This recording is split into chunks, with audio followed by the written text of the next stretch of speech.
Obrigada, Tiago. Doutor Evaldo, só criou aqui a expectativa no nosso público sobre novidades que começam a surgir na medicina. Eu já ouvi o senhor falar sobre isso na Rádio Bandeirantes e que podem ser uma revolução da medicina mais individualizada, da medicina muito ligada à genética e de como isso está ligado também com o planejamento de vida de cada um de nós, não é? A gente está falando aqui também de planejamento. Então, conta para a gente o que está acontecendo, qual que é essa revolução silenciosa que acontece, como que isso pode influenciar na vida de todos nós e daqueles também que hoje, nesse momento, talvez não tenham possibilidade de ter acesso a esse tipo de tratamento, de tecnologia. A gente vê, não é? Os mercados vão mudando, né? O mercado de seguros muda, o mercado de saúde também, não é? E aí coisas que aconteciam há algum tempo, a gente olha para trás e fala, nossa, era assim mesmo? O que o senhor vai contar para a gente olhando para frente agora? O Tiago, ele colocou uma coisa que eu acho muito importante, ter sonhos. E nós precisamos ter o sonho de viver bastante e viver bem, né? Esse sonho começa quando a gente nasce, será? Certamente todo mundo já ouviu falar que eu venho de uma família de pessoas longevas. E isto está ligado diretamente à carga genética que a gente recebe. Então, o que a ciência traz hoje é entender que cada pessoa é um indivíduo efetivamente. E que existem fatores que são fatores genéticos muito importantes. Então, hoje, com o uso de tecnologias que cada vez estão mais acessíveis e simples, nós conseguimos mapear determinados genes que estão associados a determinadas doenças. Agora, isso é só uma parte, porque senão a gente fica com um filme que a gente viu só o primeiro capítulo. Não é porque eu tenho um determinado gene que eu vou ter a determinada doença. Depende também se eu vou ter determinados comportamentos. Então, uma coisa é a carga genética, a outra coisa é aquilo que eu faço. É o meu comportamento que influencia diretamente nisso. E não necessariamente eu ter o gene também significa que ele vá acordar. Então, eu tenho tecnologias que detectam genes, genômica, eu tenho tecnologias que detectam proteínas que foram expressadas, é um passo a mais, a proteômica, e eu tenho tecnologias que detectam metabólitos, ou seja, aquilo já aconteceu e está se expressando na forma de um resíduo, de um metabólito, que é a metabolômica. Quando eu junto essas três tecnologias, eu consigo mapear risco individual. E aí eu tenho que colocar o comportamento da pessoa. E essa é a grande novidade realmente que eu falava.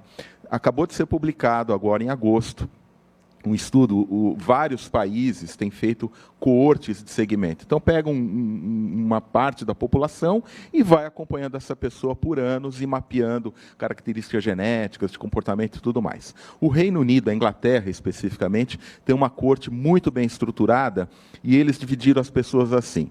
Então, tem aquela pessoa que tem uma carga genética ruim mapeada por esses exames e que tem hábitos ruins. Tem pessoas que têm uma carga genética ruim, mas têm hábitos bons. Tem uma pessoa que tem uma carga genética boa, mas tem hábitos ruins, e tem aqueles, que nem o Pedro Campos e eu, que tem carga genética boa e bons hábitos também, né? Então, brincadeiras à parte, eles começaram a analisar o que aconteceu com essas pessoas. E o que se observou é que, embora esse, obviamente, o perfil de boa carga genética e bons hábitos de vida, elas se sobrepõem, isso está associado com maior longevidade, não precisa ficar triste aquele que tem uma carga genética ruim, porque está documentado que tão importante quanto são os hábitos. Então, se você mantiver uma alimentação saudável, não for sedentário, dormir bem, não fumar, não beber excessivamente, se você for uma pessoa que adote aqueles bons e velhos bons hábitos, você consegue, de certa forma, neutralizar. Então, aí está a fórmula do sucesso, da longevidade, do envelhecimento saudável, porque assim como o seguro de carro, que embora a gente tenha, ninguém sai dirigindo igual um louco porque tem seguro e se bater tudo bem. Você não quer nem riscar a porta do teu carro, por mais que ele tenha seguro. Da mesma maneira, não é porque eu tenho um seguro de vida que eu vou colocar minha vida em risco. Então, eu tendo uma proteção para a minha vida, e tendo bons hábitos, esse é o segredo da longevidade, com planejamento financeiro. Então, acho que essa é uma novidade interessante. Medicina de precisão, medicina personalizada, individualizada, com mudança de hábito, e isso a gente começa na infância, já ensinando, porque a gente forma nosso comportamento, nosso paladar, tudo mais, na infância. Então, esta é a lição que a gente tem que ter.